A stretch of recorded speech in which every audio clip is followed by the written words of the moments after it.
नमो रिहन्ताणं नमो सिद्धाणं नमो आयर्याणं नमो उवच्छायाणं नमो लोये सवसाहुणं मङ्गलं भगवान् वीरो मङ्गलं गौतमो गणी मङ्गलं कुन्दकुन्दाढ्यो जैनधर्मोऽस्तु मङ्गलं सर्वमङ्गलमाङ्गल्यं सर्वकल्याणकारकं प्रधानं सर्वधर्माणां जैनं जयतु शासनं जैनं जयतु शासनं। बोलो वितरागदेव शास्त्र भगवान की जय। श्री समाधि मरण के ऊपर अपना स्वाध्याय चल रहा है। हमने नक्की किया था कि हम सभी आचार्यों का और सभी विद्वानों का जो समाधि मरण के ऊपर चिंतवन है, उन्होंने जो चिंतवन किया है, उन्होंने जो अपने स्वरूप की प्राप्ति हेतु चिंतवन किया है, तो हम भी अपने स्वरूप की प्राप्ति हेतु उन सभी का चिंतवन करेंगे। उसमें यहाँ पे पंडित सदाशिवदास जी ने जो चिंतवन किया है, उसमें उनका 8वां श्लोक समाधि उत्तम दातार है। पंडित जी का ये जो लेखनी है समाधि मरण के ऊपर, उसमें पंडित जी ने मुख्य समझना जो बिंदु बताए हैं, उसमें मुख्य बिंदु ये है, पंडित जी ने इस बात पे जोर दिया है कि समाधि जो मरण है ना, वो मित्र है, वो दातार है, वो सुख का कारण है। लेकिन कौन सा? समाधि सहित जो मरण लेता है, समता सहित जो जीव मृत्यु को प्राप्त होता है, यानी कि ये वर्तमान देह को त्याग करके अन्य देह को ग्रहण करता है या देहातीत हो जाता है, ऐसा जो मरण है वो समाधि मरण है। वो सच्चा दातार है, मित्र है। उसको ग्रहण करने के लिए भय मत करो, उसको ग्रहण करने के लिए आप आकुलित मत हो, क्योंकि मरण तो आना ही है। इस प्रकार का जो मरण है, ये शरीर से जो आत्मा का छूटने रूप जो मरण है, वो तो सर्व जीवों को होना ही है। आज नहीं तो कल होना है, सर्व जीवों को होना है। जो जीव संसार में रखड़ रहे हैं, उन सर्व जीवों को ये तो होना ही है। और वर्तमान में जो शरीर है वो तो जीर्ण रूप है, वो तो रोगग्रस्त है। तो इससे इनका कहने का क्या अभिप्राय कि ये ऐसा शरीर को त्याग करके अगर आपको देवगति के देव के जैसा सुंदर शरीर मिलता हो और बाहर में अनुकूलता, देव शास्त्र गुरु की अनुकूलता मिलती हो और जिनवाणी सुनने समझने संबंधी अगर अनुकूलता मिलती हो, तो उससे उत्तम बात और क्या हो सकती है? उससे उत्तम और कोई बात नहीं हो सकती है। इसके लिए पंडित जी का इस बात पे बहुत जोर है कि आप तो समाधि मरण को अंगीकार कराने के लिए ये सब बात कहते हैं। उनका और कोई प्रयोजन है ही नहीं पंडित जी का। पंडित जी का जो कुछ भी कहना है वो इसके लिए है कि आप तो समाधि मरण को अंगीकार करो।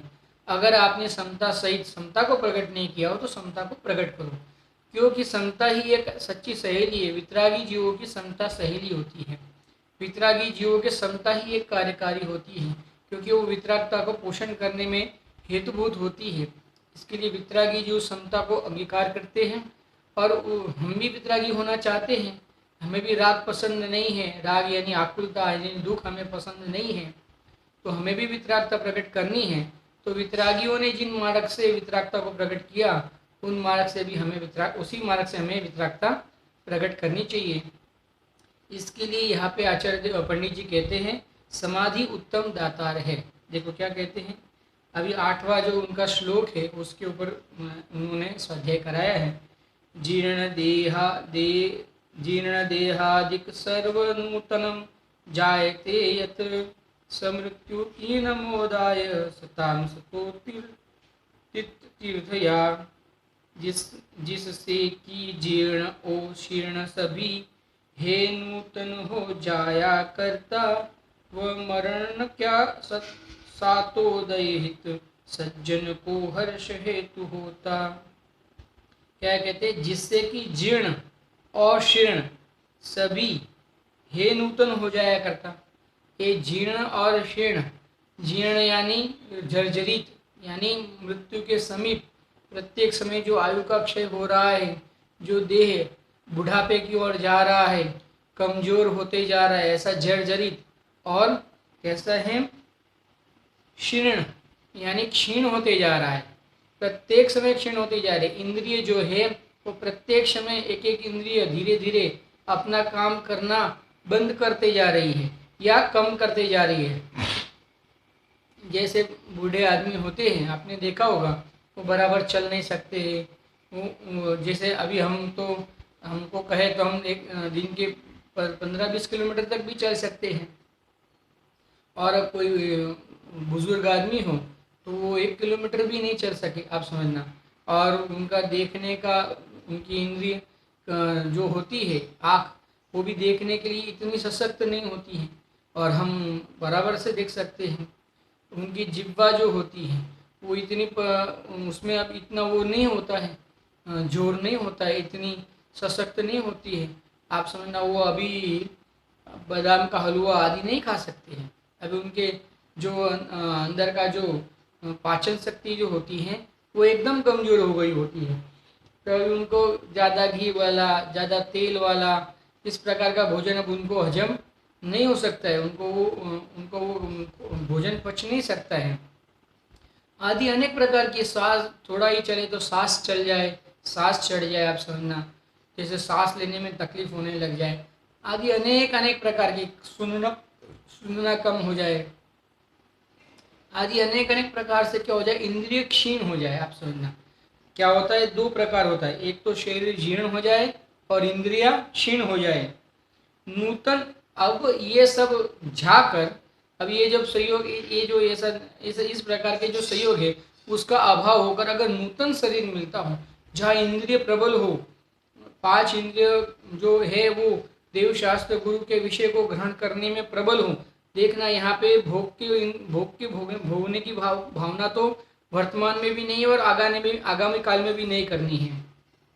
आगामी काल में भी पंच इंद्रिय अगर मिले तो उसका उपयोग किसके लिए करना है, देव शास्त्र गुरु का सानिध्य लेके अपने चैतन्य स्वरूप आत्मा में किस प्रकार से स्थिर हुआ जाए, इसके लिए ही उसका उपयोग करना है। देखना है तो जिनेंद्र भगवान की मुद्रा ही देखनी है, सुनना है तो जिनेंद्र भगवान के बेन ही सुनने हैं, अगर खाना है तो भक्ष रूप जो जीव अनेक जीव हिंसा का अभाव हो, इस प्रकार से अल्प हिंसा हो, उस रूप से ही भोजन का करना है। इस अनेक अनेक प्रकार से जो जहाँ हिंसा का अभाव हो और अहिंसक रूप अपने चैतन्य स्वरूप आत्मा का संवेदन होता हो, इस प्रकार से ही उस इंद्रियों के माध्यम से भी वही करना है। वहाँ जाके भी तो वहाँ तो वो प्रबल इंद्रिय, वहाँ तो इंद्रियों का जोर प्रबल होता है, मजबूत होती है इंद्रिया। इसलिए आचार्य देव कहते हैं कि भाई तू तो उसको ग्रहण कर, तू उसको अनुभव कर, तू उसको वेदन में ले, ऐसा कहते हैं आचार्य देव, पंडित जी ऐसा कहते हैं। देखो क्या कहते हैं अभी अर्थ, जिस मृत्यु ते जीर्ण देहादिक सर्व छूटी नवीन हो जाए, जीर्ण है ना, देहादिक जीर्ण हो जाते हैं, बूढ़ा हो जाता है, कमजोर हो जाता है, सो मृत्यु सत्पुरुष नी के साता का उदय की, जो हर्ष के अर्थी नाही होय कहा। ज्ञानी के तो मृत्यु हर्ष के अर्थी होय कहा। जो अज्ञानी होता है ना, उसको तो मृत्यु कैसा होता है, दुख का कारण मानता है मृत्यु। अधिकतर लोग मृत्यु को दुख का कारण मानते हैं, और यहाँ पे ज्ञानी जीव जो होते हैं वो मृत्यु को सुख का कारण मानते हैं। क्यों सुख का कारण मानते हैं? क्योंकि मृत्यु, वास्तव में मृत्यु सुख का कारण नहीं है, लेकिन मृत्यु के समय जो इस जीव के पुरुषार्थ बढ़ रहा है, इस जीव के अपने चैतन्य स्वरूप आत्मा में स्थिर रहने का काल बढ़ रहा है, उसमें उसकी प्रबलता हो रही है, भाव निर्मल होते जा रहे हैं, कसाई घटती जा रही है, तो वो उसको आनंद, वास्तव में वही आनंद देता है उसको। तो ज्ञानी जीवों को तो जैसे उपसर्ग के काल में मुनिराज जो होते हैं वो अपने चैतन्य स्वरूप की आराधना में और तत्पर हो जाते हैं, पुरुषार्थ को और प्रबल कर देते हैं। पुरुष तो उनको वहाँ पे आनंद होता है, हमें लगता है कि उनके ऊपर उपसर्ग हुआ, उनके ऊपर अभी देखो 700 मुनिराज को आप समझना अग्नि में झोंक दिया, यानी उनके आजू बाजू अग्नि जला दी। अब उनको कैसा लगता होगा, अरे वो तो आनंद में मस्त है। ये बाहर में जो होता है वो भले ही बाहर में वो दिखता हो, लेकिन मुनिराज तो अपने स्वरूप के चैतन्य की मस्ती में मस्त रहते हैं। उनको बाहर की जो ये अवस्था है ना, उसका कुछ, उनका कहने का मतलब उनसे कुछ वो प्रभावित ही नहीं होते, अप्रभावित रहते हैं। क्यों? कसाई बहुत मंद हो गई है, चैतन्य स्वरूप की दृढ़ता बहुत बढ़ गई है, उसमें स्थिरता बढ़ गई है, उसका आश्रय बढ़ गया है। और बाहर में कसाई इतनी मंद हो गई है, और वो जो स्वरूप का संवेदन हुआ, उसमें जो अचिंत्य आनंद आया, उस अचिंत्य आनंद को छोड़ने रूप उनका भाव नहीं आ रहा है, पुरुषार्थ इतना मजबूत हो गया है, इसके लिए उनको तो क्या होता है, बाहर में जो होना वो हो, क्योंकि वो तो बाहर का है, अंदर में तो कुछ नहीं है, अंतर में तो परिपूर्ण सुख भरा पड़ा है। तो अपने अंतर के परिपूर्ण सुख का वेदन करते हैं, अपने अंतर में भरे हुए आनंद का वेदन करते हैं। तो आनंद का वेदन करते हुए ज्ञानी को तो मृत्यु हर्ष का ही अर्थ ही होता है, उनको तो मृत्यु आए तो हर्ष होता है, क्योंकि पुरुषार्थ बढ़ता है, कषाय कम होती है और स्वरूप का संवेदन बढ़ता है। और अज्ञानी के क्या होता है, अज्ञानी की दृष्टि संयोगों के ऊपर है, अज्ञानी को तो संयोग जाते हुए दिखते हैं। अरे संयोग, पुराने संयोग, ऐसे हल्के संयोग जाने के बाद अगर नवीन उत्कृष्ट संयोगों की प्राप्ति होती है, अगर समाधि मरण, क्योंकि जो शुद्धोपयोग है, जो वितरागता है, उसके साथ में रहा जो शुभ भाव है, वो भी उत्तम फल देता है, उत्तम शरीर देता है, कहने का मतलब। तो वो अगर हमें इतनी उत्तम वस्तु की प्राप्ति होती है, तो हमें ये व्यर्थ में इस प्रकार की ये जीर्ण शरीर को, क्षीण शरीर को ग्रहण छोड़ने के लिए क्यों, फिर भी अज्ञानी तो उसके लिए, उसको तो खेद खीन होता है कि मेरा मृत्यु समीप आ रहा है, और ज्ञानी हर्ष मानते हैं। देखो, जो मनुष्य को शरीर भोजन करावता नित्य ही समय समय जीर्ण हो। मनुष्य तो शरीर को नित्य भोजन करा रहा है कि उसको टिकाए रखने के लिए, लेकिन शरीर कैसा है, नित्य क्षीण होते जा रहा है। हम इस शरीर को टिकाए रखने के लिए और मजबूत करने के लिए बादाम का हलवा और न जाने क्या क्या, घी, तेल, क्या बोलते हैं, गुंद आदि क्या क्या नहीं उसका भक्षण कर रहे हैं। क्यों कर रहे हैं, क्योंकि ये शरीर मजबूत रहे, ये शरीर, कहने का मतलब इंद्रिया मजबूत रहे, हम तो इसके लिए करते हैं। और शरीर और इंद्रिया तो कैसी है, प्रत्येक समय जीर्ण होती जा रही है, प्रत्येक समय क्षीण होती जा रही है। उनका जो प्रभाव होता है, उनका जो प्रताप होता है, वो प्रत्येक समय क्षीण होते जा रहे हैं। हमें साक्षात समझ में आ रहा है, जब हम एकदम युवा थे, तब हम जितना चल सकते थे, जितना बोल सकते थे, जितनी क्रियाएं कर सकते थे, जितना कार्य कर सकते थे, क्या हम वर्तमान में उस प्रकार की क्रिया कार्य कर सकते हैं, नहीं कर सकते। हमें ख्याल में आता है, बहुत लोग बोलते हैं पहले मैं इतना काम करता था, आपको पता है अब क्या हो गया, पहले तू कर सकता था तो अब क्या हो गया, अब नहीं कर सकता। तो पहले कर सकता था, वो बात क्या थी, अरे पहले उस रूप का कसाय रहता था, क्योंकि शरीर उस प्रकार की, पांच इंद्रिय उस प्रकार की मजबूत थी। अब पांच इंद्रिय उस प्रकार की मजबूत नहीं, कसाई तो उतनी ही है, आप समझना, करने की कसाई तो उतनी है, पर इंद्रिय मजबूत नहीं होने से अब अपने आप को क्या मानता है, कमजोर मानता है। और कमजोर मानता हुआ क्या समझता है, मैं ये कार्य नहीं कर सकता हूँ, अब मैं कमजोर हो गया हूँ। तो बाहर में भी ऐसा ज्ञान रूप प्रवर्तन करता है, और वो इंद्रियों को ही अपना स्वरूप मानते रहता है। यहाँ आचार्य देव क्या कहते हैं, भोजन करावता नित्य ही समय समय जीर्ण, शरीर को तू रोज भोजन कर रहा है और शरीर रोज नित्य ही क्षीण होते जा रहा है। देखो क्या करना, अब भोजन करावना या नहीं करावना। तो ये भैया, शरीर टिके, अपने चैतन्य स्वरूप की आराधना में हमारे को बाधा न पहुँचे, उतना तो भोजन कराना और उससे अधिक भोजन नहीं कराना, ऐसा यहाँ पे पंडित जी का कहना है। देखो, देवनी का देह जो जरा रहित नाही, देवों के देव होते ना, उसमें रोग नहीं होते, आप समझना। देवों के जो देव शरीर होता है ना, वो तो एक वैक्रिक होता है, परम प्रताप सहित होता है, उसमें कोई रोग नहीं होता, कोई बाधा नहीं होती। जब तक मरण के 6 माह पूर्व तक तो एकदम मजबूत रहता है। 6 माह के बाद ऐसा आचार्य देव ने कहा है कि इंद्रिया शिथिल हो जाती है, तो उनके जो गले में जो माला रहती है, उनको मुरझाई हुई दिखती है। और कहीं पे ऐसा भी प्रसंग आता है पढ़ने में कि माला मुरझा जाती है, तो उनको अवधि ज्ञान से ख्याल में आ जाता है कि भाई हमारा अभी मरण नज़दीक में होने वाला है, 6 महीने आदि में हमारा मरण, 6 महीना नहीं उससे कम काल में हमारा मरण होने वाला है, उनको ख्याल में आ जाता है। ऐसा 2 प्रकार का कथन मिलता है हमें। ये तो अप्रयोजनभूत है, इसके लिए हमें वहाँ पे अपना उपयोग बर्बाद नहीं करना चाहिए, कौन सा सही हो सकता है और कौन सा गलत हो सकता है। देखिए, यहाँ तो दिन रात बल घटता है। देखो, हमने कहा था क्रांति और रूप मलिन होता है, स्पर्श कठोर होता है, स्पर्श कठोर हो जाता है। समस्त नासिका के हाड़ने के बंधन शिथिल हो जाते हैं। ये जो हमारे हड्डियों के बंधन होते हैं ना, जब हम युवा थे तब हमारे हड्डियों के बंधन कैसे थे और अभी वर्तमान में कैसे, और हम देखते हैं जो एकदम बुजुर्ग हैं उनके हड्डियों के बंधन कैसे हैं। अब वो चल नहीं सकते बिल्कुल, वहाँ से अपने जो खाट है ना वहाँ से उठ नहीं सकते। उठने के लिए उन्हें दो सहारे चाहिए, चलने के लिए उनको छड़ी चाहिए, समझना, तभी तो चल सकते हैं। तो क्या होता है, क्यों हुआ ऐसा? क्योंकि क्या हुआ, हड्डियों के जो बंधन होते हैं वो कैसे हो गए, शिथिल हो जाते हैं। चाम ढीली हो जाती है, चमड़ी ऐसा सड़क के नीचे आ जाती है। ये सब हमने देखा है। डॉक्टर साहब जी ने, आदरणीय डॉक्टर साहब जी ने जो अपनी 12 भावना की पुस्तक लिखी है उसमें एक स्त्री का उन्होंने दृश्य का वो जो बताया है कि यौवन से जो स्त्री बुढ़ापे की ओर जाती है उसका पूरा उन्होंने एक दृश्य दिखाया है। उसमें जो बूढ़ी स्त्री उन्होंने दिखाई है वह उसकी चमड़ी ढीली हो गई है, आपने देखा होगा। और वो तो चित्र है, हमने तो साक्षात कई जगह पे देखा है। जैसे बुजुर्गों के, हम सबके घर में कोई ना कोई बुजुर्ग होगा ही, तो उनकी चमड़ी कैसी ढीली हो जाती है ना। तो इस प्रकार से चमड़ी ढीली हो जाती है। मांसादिक छोड़ी ज्वर ज्वरली रूप होता है। मांसादिक निकु छांडी ज्वरली रूप हो जाता है। नेत्र की उज्ज्वलता बिगड़े है। नेत्र की उज्ज्वलता कैसी होती है, बिगड़ जाती है। कर्णनी में श्रवण करने की शक्ति घटे है, कान की सुनने की शक्ति घटती है। हस्त पदाधिकनी में असमर्थता दिन रात बढ़े है।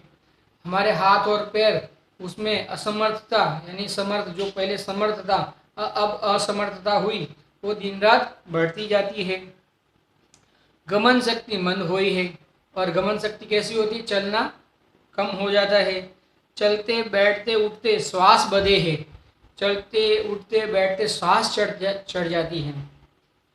कफ की अधिकता हुई है। जैसे जैसे उम्र बढ़ती जाती है वैसे वैसे कफ भी बढ़ते जाता है। ऐसा एक निमित्त नैमित्तिक संबंध है। शरीर जीर्ण होता है।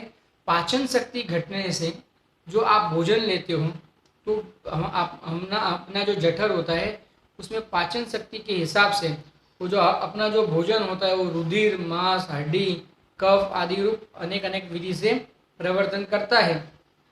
तो जैसे ही बुजुर्ग होते हैं तो क्या होता है, तकलीफ क्या होती है, हमारा जो होता है पाचन शक्ति घट जाती है। तो जो हमने भोजन किया है ना वो रक्त रूप, रुधिर रूप, मांस रूप, हड्डी रूप तो कम बनता है, लेकिन किसके रूप ज़्यादा बनता है, कफ रूप ज़्यादा बनता है। ऐसा एक निमित्त नैमित्तिक संबंध है। देखो क्या कहते हैं, कफ की अधिकता हुए है। रोग अनेक बढ़े हैं। बहुत रोग, नए नए रोग बढ़ते जाते हैं।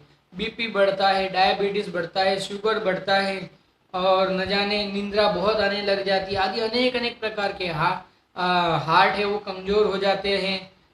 खाना नहीं पचता है, हार्ट कमजोर हो जाता है, अनेक अनेक प्रकार की बीमारी क्या हो जाती है, बढ़ते जाती है। अनेक रोग बढ़े हैं। ऐसे जीर्ण देह का दुख कहाँ तक भोगता, और ऐसे जीर्ण देह का दुख कहाँ तक भोगता। आचार्य पंडित जी ऐसा कहते हैं कि चलो तुझे ऐसा जीर्ण दे, जैसे कोई ऐसा अमर होना चाहे, कोई ऐसा चाहे कि मैं अमर हो जाऊं। तो समझना, अगर आप अमर तत्व की कल्पना करते हो, डॉक्टर साहब ने लिया हुआ है 12 भावना में ही अमरत्व की कल्पना अगर कोई करे तो उसमें क्या बाधा आती है। आप समझना, अमरत्व की आप कल्पना करो तो ऐसे जीर्ण देह के शरीर, जीर्ण देह के सहित जो पल पल जीर्ण देह होते जा रहा है। अभी देखो, जैसे हमारे यहाँ भी कोई बहुत बुजुर्ग हो जाए जिसकी सर्व इंद्रिया काम करनी बंद हो जाए तो हम क्या कहते हैं, अब देखो ऐसा बोलना नहीं चाहिए, लेकिन बहुत अधिकांश लोग बोलते हैं कि अब इनको मौत नहीं आ जाए तो अच्छा है, बेचारे दुखी हो रहे हैं। क्यों दुखी हो रहे हैं? क्योंकि पांचों इंद्रिया अब काम करना पूर्ण रूप से बंद कर दिया है। खाना भी वो नली की ओर से डाल रहे हैं, खाना भी अभी मुंह से नहीं जा रहा है, और न जाने किस किस प्रकार के रोगों ने घेर लिया है, बहुत दुख कष्ट उठा रहे। अब ये अनंत शरण को प्राप्त हो तो बहुत अच्छा है, ऐसा भावना नहीं बनी चाहिए। आप समझना, ये तो पागलपन है। उसकी आयु जहाँ तक रहने वाली है उसके पहले आप उसके मरण की अगर विकल्प करते हो तो समझना मृत्यु का दोष आता है, हिंसा का दोष आता है। लेकिन अधिकांश लोगों को फिर मुझे तो इसमें ये बताना है कि हमें ऐसी भावना आती है कि नहीं आती कि अब इनका मरण हो तो अच्छा है। क्यों आती है? देखो, दूसरों के लिए तो हमें ऐसी भावना आती है कि इनका मरण हो तो अच्छा है, और अपने लिए क्या आती है भावना? मैं नहीं मर जाऊं, मैं नहीं मर जाऊं। कैसा पागलपन है। दूसरे के लिए हम क्या भाव करते? अरे अब कितना दुख सहन कर रहे हैं, अब इनका अगर ये हरिहर शरण को प्राप्त हो तो कितना अच्छा है। हम ऐसी ऐसी बात करते, और जब अपने मरण का काल आता है तो हम क्या कहते? नहीं नहीं, मेरा मरण नहीं होना चाहिए। तो भाई ऐसा शरीर कब तक, जो दूसरे भी नहीं चाहते तू जिंदा रहे, ऐसा शरीर को रख के तू कब तक जिंदा रहना चाहता है? ऐसे जीर्ण देह के सहित, ऐसे जीर्ण देह को रखकर तू कब तक जिंदा रहना चाहता है? ऐसा कहते हैं। देखो और क्या कहते हैं? मरण नाम दातार बिना, ऐसे निंद देह को छुड़ाए, नवीन देह में वास करावे। जीर्ण देह है, इसमें बड़ा असाता का उदय भोगिए है। सो मरण नाम उपकारी दाता बिना, ऐसी असाता को दूर कौन करे? ऐसी असाता को दूर करने में कोई समर्थ नहीं है। और जो सम्यक ज्ञानी है, तिनके तो मृत्यु होने का बड़ा हर्ष है। समझना, जो अब संयम व्रत शील के सावधान होय, ऐसा यत्न कर, जो फेरी ऐसे दुख का भरिया देह को धारण नहीं होय। सम्यक ज्ञानी तो याहू को महासत्ता का उदय मानता है, महासाता का उदय मानता है, सत्ता नहीं साता, इसी को महासाता का उदय मानता है ज्ञानी जीव। तो क्या कहते हैं? जन्म मरण का, ये अगर मरण आता है तो उस काल में संयम इतना बढ़ जाए, व्रत इतने पलने लग जाए, त्याग इतना बढ़ जाए, यानी कसायों का त्याग बढ़ जाए, और आत्मा का अनुभव हो जाए, आत्मा में स्थिरता बढ़ जाए, कसायों का त्याग हो जाए, और बाहर में क्या हो जाए? आनंद का अपने आप को दान मिल जाए। समझना, संयम अंगीकार होने लग जाए, व्रतादि ग्रहण होने हो जाए, यानी प्रताप बढ़ जाए, अपने चैतन्य स्वरूप का अपने अंदर में प्रताप बढ़ जाए। अगर इस प्रकार से सावधान होकर यत्न करके फिर ही ऐसा दुख का भरा देह धारण नहीं हुए, तो फिर ऐसे देह को हम धारण नहीं करेंगे। सम्यक ज्ञानी आओ को महासादा का उदय मानते हैं। सम्यक ज्ञानी तो ऐसा मानते हैं कि मेरे तो परम साता का उदय आया है। कब? जब मरण नजदीक आता है, तब ज्ञानी ऐसा मानता है कि मेरे तो परम साधा का उदय है, क्योंकि ये मरण है ना, अभी आया ना, तो अब क्या होगा? मेरे संयम और बढ़ेगा, कसाई और घटेगी, और फिर ये देह वापिस ऐसे शर्मजनक देह धारण नहीं करने पड़ेंगे। तो ये तो साता का उदय है। कसाई घट जावे और आत्मा की अनुभूति का प्रसंग बढ़ जावे, तो ये साता का उदय है कि असाता का उदय है? नक्की करिए, साता का उदय है। देखिए अब आगे, ज्ञानी भय रहित है। अब ज्ञानी कैसे होते? भय रहित है। सुखम दुखम सदा वेत्ति, देहस्तस्य स्वयं व्रजेत, मृत्यु भीतास्तदा कस्य जायते परमार्थः। देहस्थ जानता है सुख दुख, परलोक स्वयं जाया करता। जब है परलोक सिद्ध होता, तब कौन मृत्यु से भय करता। देखो क्या कहते, बहुत बढ़िया तर्क दिया है या पंडित जी ने। देहस्थ जानता है सुख दुख। देहस्थ किसमें सुख दुख जानता है? परलोक स्वयं जाया, देहस्थ देह में सुख दुख मानता है, और परलोक स्वयं जाया करता, और परलोक जाता है। जब है परलोक सिद्ध होता, जब तू ही बोलता है कि परलोक में जाना है, जब तू ही बोलता है कि परलोक है, जब परलोक है यानी उसका मतलब क्या हुआ? यही लोक है, परलोक है, उसका अर्थ क्या हुआ? कि मेरा मरण नहीं होता है। क्योंकि अगर मैं यहाँ से दूसरे लोक में जाता हूँ, यानी दूसरी जगह पे मेरा जन्म होता है, तो उसका अर्थ ही क्या हो गया? कि मेरा मरण नहीं हुआ। अगर मैं मर जाता तो मेरी सत्ता का ही अभाव हो जाता। लेकिन मैं वापस दूसरी जगह पे जाता हूँ ना, दूसरी जगह पे जाता हूँ, उसका अर्थ ही क्या नक्की किया है? क्या नक्की होता है? कि मेरी सत्ता का कभी अभाव नहीं होता। देखो हम बोलते तो है कि इहलोक और परलोक, हम परलोक में जाएंगे। अब तू स्वयं कहता है कि तू ही जाएगा ना, अन्य तो कोई नहीं जाने वाला है। अगर मरण हो जाता तो तेरा तो अभाव हो जाता, तो वहां जाने वाला कोई दूसरा होता, लेकिन वहां कोई दूसरा तो नहीं जा रहा है। तू क्या कह रहा है कि मैं जाने वाला हूँ, मेरे अब यहाँ से मरण होकर परलोक जाना है, तो तू क्या नक्की कर रहा है कि तुझे परलोक जाना है? तुझे जाना है ना, तू ही यहाँ पे है और तुझे ही जाना है, तो फिर तेरा मरण होगा, ये बात कैसे है? तो अब इसके लिए भय नहीं है। देखो क्या तर्क है, न्याय है। ऐसे ही भय नहीं है, ऐसा बात नहीं है। ज्ञानी जीव ऐसे ही भय से रहित हो गए हैं, ऐसी बात नहीं। उनके पास न्याय है। उनके ज्ञान ने नक्की किया है। क्या नक्की किया है? जब परलोक में मैं ही जा रहा हूँ, परलोक में दूसरा तो कोई नहीं जा रहा है, यहाँ से इस देह को छोड़ी करी के, या पंडित जी कहेंगे इस देह को छोड़ी करी के परलोक में कौन जाए है? ये मैं ही जाऊँ, मैं ही जाने वाला हूँ। जब मैं ही जाने वाला हूँ, वहाँ पे मैं ही जाने वाला हूँ, तो फिर अब मैं मर गया ये बात कहाँ रही? जब यहाँ भी मैं था और वह भी मैं ही हूँ, यहाँ भी जब मैं था और वहाँ पे भी मैं ही हूँ, तो वहाँ पे मैं मर गया ये बात कहाँ से आई? इसके लिए ज्ञानी के मरण का भय नहीं होता है। देखो क्या कहते हैं, यो आत्मा देह में तिष्ठतो हूँ, सुख को तथा दुख को सदा काल जाने ही है, और परलोक प्रति हूँ स्वयं गमन करे है, तो परमार्थ मृत्यु का भय कौन के होए? देखो क्या कहते हैं, तू इस देह में रह के सुख दुख का वेदन कर रहा है और ऐसा कहता है कि परलोक को स्वयं में मैं ही गमन करने वाला हूँ, ऐसा कहता है, तो परमार्थ मृत्यु का तो फिर परमार्थ से यानी परमार्थ यानी निश्चय से तो मैं इधर हूँ और मैं ही निश्चय से वहाँ रहूँगा, दोनों जगह पे तो मैं ही हूँ, ये मैं ही चैतन्य परमात्मा हूँ, वहाँ पे यहाँ पे भी मैं हूँ और वहाँ पे भी मैं हूँ, तो फिर मुझे भय किस बात का? फिर मैं मेरा मरण है ही नहीं। जब मैं ही वहाँ पे हूँ, तो जो यहाँ पे मैं हूँ वही अन्य लोग परलोक में हूँ, तो फिर मरण किस, तो फिर भय किस बात का मरण का? ऐसा देखो, जो अज्ञानी बहिरात्मा है सो तो देह में तिष्ठता हूँ, मैं सुखी, मैं दुखी, मैं मरू हूँ, मैं क्षुधावान, मैं तृषावान, मैं नाश हुआ, ऐसा माने हैं। देखो दौलत राम जी कहते हैं ना, मैं सुखी दुखी मैं रंक राव, मेरे धन ग्रह गोधन प्रभाव, मेरे सुततीय मैं सबल दीन, बेरूप सुबट मूरख प्रवीण। वही बात है, वहाँ पे उस प्रकार की भावना भाता है, यहाँ पे किस प्रकार की भावना भाता है? मैं सुखी, मैं दुखी, मैं क्षुधावान, मैं तृषावान, मेरा नाश हुआ ऐसा मान, मेरा नाश हुआ ऐसा मानता है। अब देखो फिर वापस वही क्या बोलते हैं, मैं परभव में जाने वाला हूँ। जब परभव में भाई तू ही जाता है तो तेरा नाश किस प्रकार से होगा? न्याय है, ऐसे बात थोड़ी करनी है। जब हम नक्की करते हैं कि ज्ञानी को ई लोग भय और परलोक भय, देखो इसमें भी ये बात सिद्ध होती है, ज्ञानी के ई लोक भय होता है और परलोक भय होता है। अब ज्ञानी क्या करता है, परलोक में मुझे प्रतिकूल संयोगों की प्राप्ति न हो और अनुकूल संयोगों की प्राप्ति हो, इस प्रकार परिभ्रमण करता है। समझना क्या कहते हैं उसको, प्रवर्तन करता है। इस प्रकार से प्रवर्तन करता है।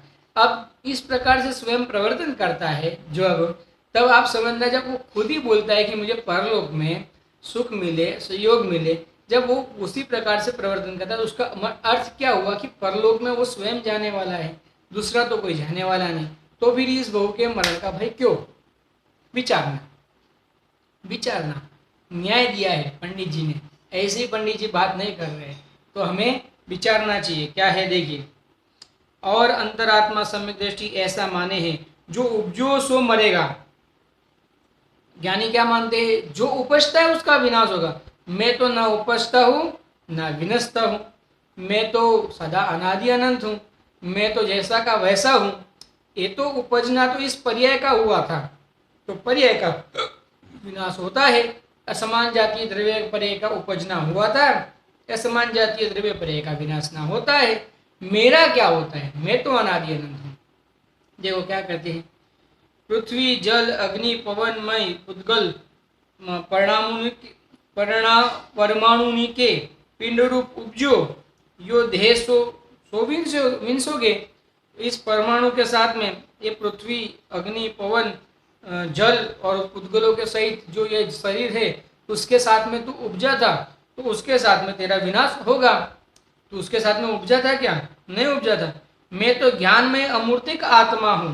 क्या कहते हैं, मैं तो ज्ञान में अमूर्तिक आत्मा हूँ, मेरा नाश कदाचित नहीं हुए, मेरा नाश कदाचित नहीं हुए, मेरा नाश कभी नहीं होगा।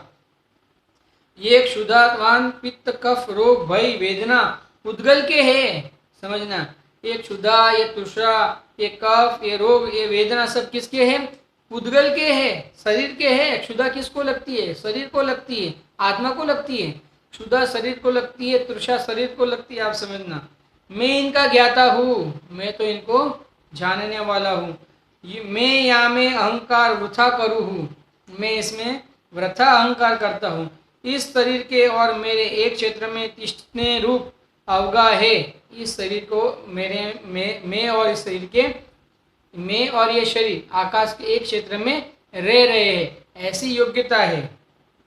देखो, किसने रूप अवगा है, तथापि मेरा रूप तो कैसा है, ज्ञाता है। भले ही मैं और ये शरीर एक जगह पे आकाश के एक क्षेत्र में अवगाना रूप रहे हैं।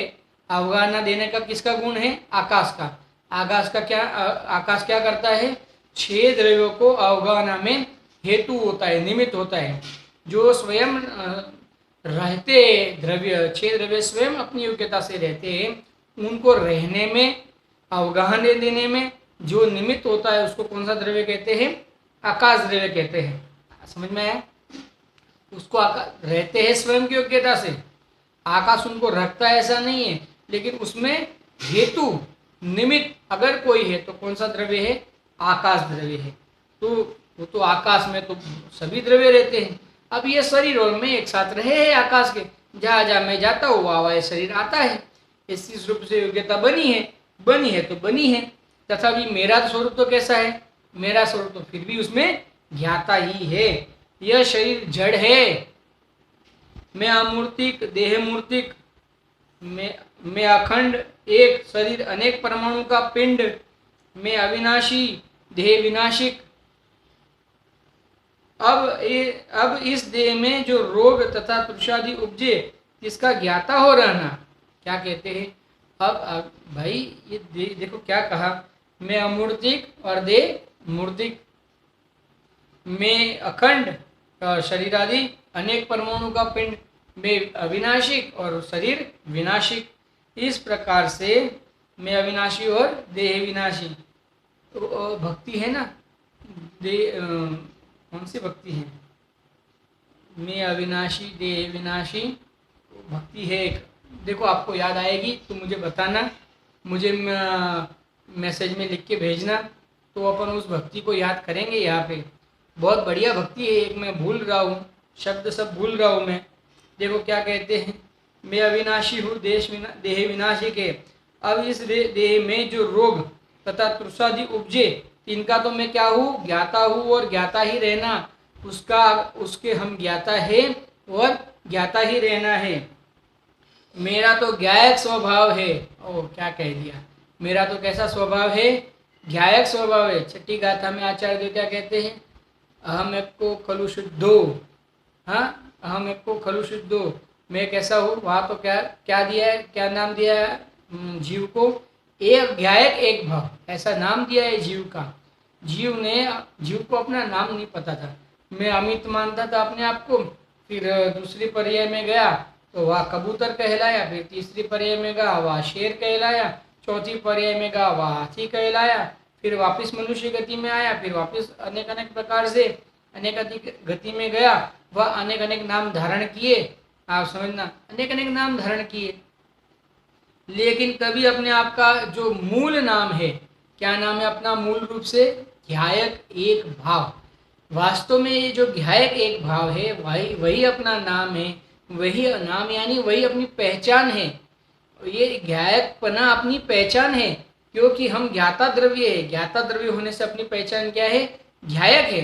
वो पहचान हम भूल गए हैं, हमने अपने आप की पहचान अमीश रमेश सुरेश आदि मान के रखी है, तो ये तो पागलपन है। अपनी पहचान क्या है, ज्ञायकपना। देखो मेरा तो ज्ञायक स्वभाव है, पर मैं ममत्व करना सो ही अज्ञान है, मिथ्यात्व है। पर में ममत्व करना सो ही अज्ञान और मिथ्यात्व है। ये पर मेरा कुछ बिगाड़ सुधार कर लेगा, पर मुझे सुखी दुखी कर लेगा, पर से मेरा सुख दुख है, इस प्रकार का उसके साथ में ममत्व करना, ये क्या है, ये सब क्या है, अज्ञान है। और ये अज्ञान को क्या कहेंगे, मिथ्यात्व है। और जैसे एक मकान को छोड़ अन्य मकान में प्रवेश करे, जैसे एक मकान को छोड़ अन्य मकान में प्रवेश करे, तैसे मेरे शुभ अशुभ भावनी करी उपजा, कर्म करी रचा, अन्य देह में मेरा जाना है। जैसे हम कभी कभी हमने कई लोगों ने इसमें से जब जो जिस घर में रहते हैं उसको छोड़ के दूसरे घर में गए हुए हैं, तो कभी आपने दुख किया कि भाई ये घर छोड़ के अभी मेरे दूसरे घर में जा रहा हूँ। आप समझना, इससे और एक बात मुझे ख्याल में आती है कि आप अगर चौल में रहते हो, चौल समझते हो, जहाँ पे बहुत सारे घर होते हैं, छोटे छोटे छोटे छोटे, जैसे मुश्किल से 100 स्क्वायर फुट, 120 स्क्वायर फुट की जो रूम होती है छोटी छोटी, उसको चौल कहते हैं। अगर आप वहाँ रहते हो और वहाँ से समझना आपका एकदम किसी महल में या 2 bedroom hall kitchen, 3 bedroom hall kitchen में आपका रहने की अगर व्यवस्था बदली हो जाए, तो बोला आपको दुख होगा, अरे मेरी चौल छूट गई, अरे मेरी चौल छूट गई। इस प्रकार से आपको दुख होगा, अरे मेरा 100 स्क्वायर फुट का घर छूट गया। अरे पागल, तेरे को 1200 स्क्वायर फुट का घर मिल रहा है, तू 100 स्क्वायर फुट को लिए रो रहा है। अब तुझे 1200 स्क्वायर फुट मिल रहा है ना, तो तू किसके लिए रो रहा है? 100 स्क्वायर फुट के लिए, और मिल क्या रहा है? 1200 स्क्वायर फुट। ऐसा अगर कोई माने तो पागल है कि बुद्धिमान है? विचार करना, हमको स्वयं को ऐसा अपने पर हंसी आएगी, लेकिन यहाँ हंसने जैसा नहीं है, गंभीर होने जैसा है कि भाई ये जीर्ण देह है ना, ये 100 स्क्वायर फुट के जैसा घर है, और वो जो देवगति का जो शरीर है ना, वो कैसा है? 1200 स्क्वायर फुट जैसा। तो ठीक है, ये तो कोई उपमा नहीं दे सकते, लेकिन एक बताने के लिए, जस्ट उदाहरण तो एक देश होता है, तो उदाहरण के माध्यम से हम समझाने के लिए हम समझना। तो क्या कहते हैं, जैसे एक मकान को छोड़ के अन्य मकान में प्रवेश करे, वैसे जैसे एक मकान को छोड़ के अन्य मकान में प्रवेश करे, वैसे मैंने जो शुभ और अशुभ भाव किए ना इतने समय तक, उसके माध्यम से जो मुझे मेरा जो आयु का कर्म का बंध और जो नाम कर्म का बंध हुआ होगा, उस प्रकार से गति और जो मुझे शरीर की प्राप्ति होगी, तो वहाँ तो जाना मेरा बनेगा। आप समझना, तो भावनी करी उपजा, कर्म करी रचा, अन्य देह में मेरा जाना है, इनमें मेरा स्वरूप का नाश नाही। देखो मेन बात क्या है, ऐसा होना हो तो हो, लेकिन इसमें मेरे स्वरूप का नाश नहीं है। मेन बात ये है, पहले भी मैं ही था और अभी भी मैं हूं, इसका लिए इसका अर्थ क्या होगा कि मेरे स्वरूप का नाश नहीं है। अब निश्चय करी विचारता, मरण का भय कौन ते होय। अगर इस प्रकार से निश्चय से अगर कोई नक्की करे, इस प्रकार से वास्तविक स्थिति को कोई नक्की करे, तो अब फिर मरण का भय किस प्रकार से करेगा? अब फिर मरण का भय नहीं करेगा। हर्ष देने वाला समाधि मरण, हर बात में समाधि मरण हर्ष देने वाला है, दातार है, मित्र है। अनेक उपमाओं के माध्यम से हमें समाधि मरण ग्रहण करने की प्रेरणा दे रहे पंडित जी। इन के प्रकार भैया तू तो समाधि मरण संयम को अंगीकार कर। अब तक तूने ये बहुत कषाय की, अब इस कषाय में रुलने जैसा नहीं है। अब तो क्या कर, समाधि मरण को अंगीकार कर।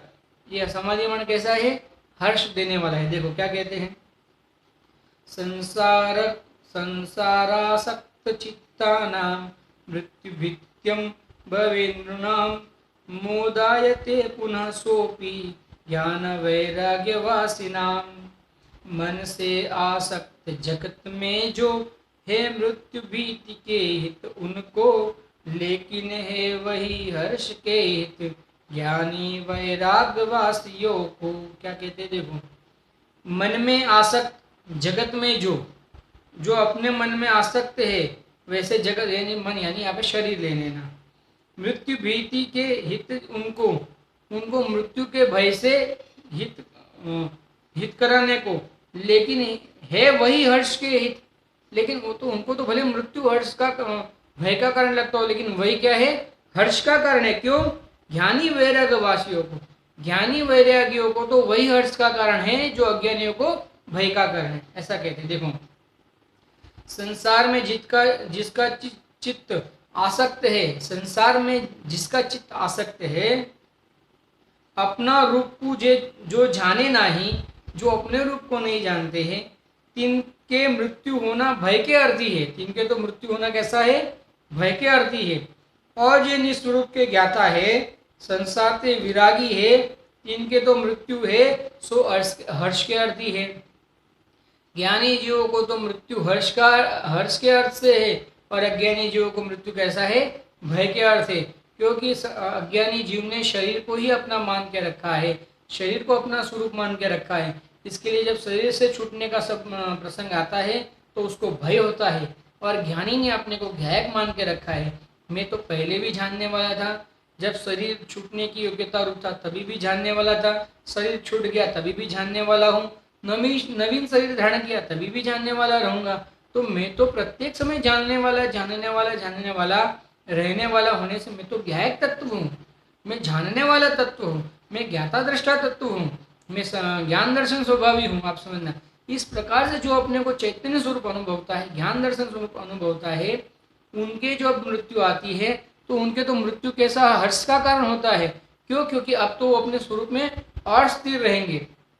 और अज्ञानी के तो क्या होता है, शरीर छूटने का भय होने से, वो शरीर को ही अपना स्वरूप मानता होने से, शरीर के छूटने के काल में उसको क्या होता है, भय उत्पन्न होता है, दुख उत्पन्न होता है। देखो क्या कहते हैं भावार्थ, मिथ्या तो दर्शन के उदय थे, जे आत्मज्ञान के रहित देहादि को आपा मानने वाले और खवाना पीवाना काम भोगादिक इंद्रिय को ही सुख मानने वाले बहिरात्मा, तिनके तो अपना मरण होना बड़ा भय के अर्थी है। देखो क्या कहते हैं, मिथ्या दर्शन के कारण, मिथ्या दर्शन के उदय से, यानी विपरीत मान्यता, जो प्रयोजनभूत तत्व है उसमें विपरीत मान्यता होने से, अपने चैतन्य स्वरूप को जड़ शरीर मानता होने से, अपने चैतन्य स्वरूप को 5 इंद्रियों वाला मानता होने से क्या करता है, आप ज्ञान रहित ऐसे देह को, ये 5 इंद्रियों को अपना मानता होने से क्या करता है,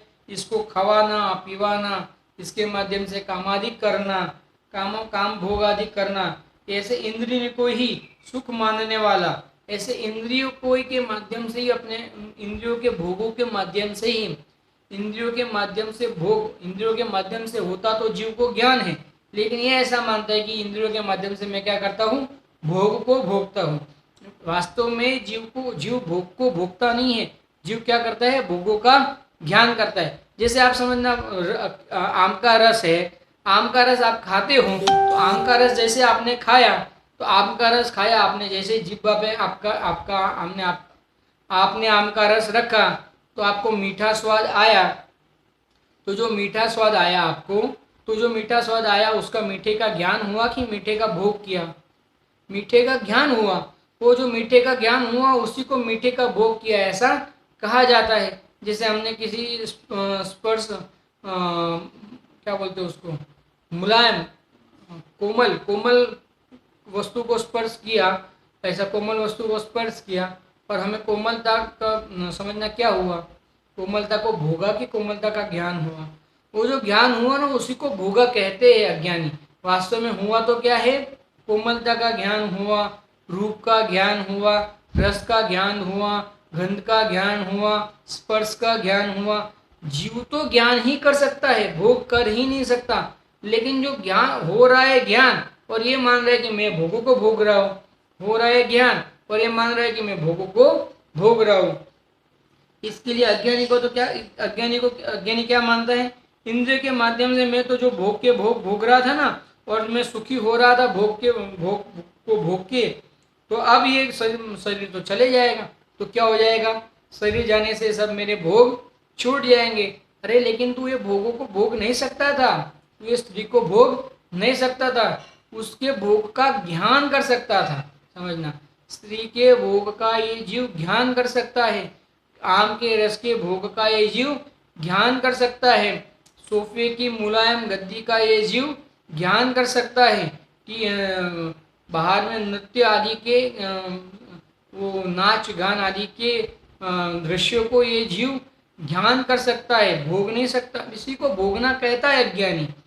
और उसमें जो शब्द आदि होते हैं, जिनेंद्र भगवान की भक्ति आदि के जो शब्द होते हैं, उसको सुनने को ये जीव क्या कहता है, भोग कहता है। और ज्ञानी क्या मानते, उसका तो हमें ज्ञान हो रहा है, क्यों, मेरे को तो हर समय ज्ञान ही हो रहा है, मैं तो कैसा तत्व हूँ, ज्ञायक तत्व हूँ। इंद्रिय को ही सुख मानने वाला बहिरात्मा, इनके तो अपना मरण होना बड़ा भय के अर्थी है। सो हाय मेरा नाश भया, फेरी खवाना पीवाना काही नहीं है, नहीं जानिए मेरे पीछे कहा होएगा, कैसे मरूंगा, अब ये देखना मिलना कुटुंब का समागम मेरे गया, अब कौन का शरण ग्रहण करूं, कैसे जीव ऐसे महासंकलेश करी मरे हैं। अज्ञानी तो ऐसे महासंकलेश करके मरता है। अपना समय यहाँ पे पूर्ण हो गया है। इस बात को हम इतने से पहले को हम कल समझते हुए आगे के पंडित जी के विषय को हम और बढ़ाएंगे। और पंडित जी का अभी बस 1-2 गाथाएं बची हैं, उसको पूर्ण करके फिर संबंध मुद्रा आचार्य देव ने जो समाधि मरण के ऊपर अपने क्या विचार बताए हैं उसको हम समझेंगे। आज का यहाँ पे अपना जो वक्तव्य है यहाँ पे समाप्त करते हैं। ओम नमः सिद्धेभ्य। सहजानंदी शुद्ध स्वरूपी अविनाशी हूँ आत्मस्वरूप। सहजानंदी शुद्ध स्वरूपी अविनाशी हूँ आत्मस्वरूप। सहजानंदी शुद्ध स्वरूपी अविनाशी हूँ आत्मस्वरूप।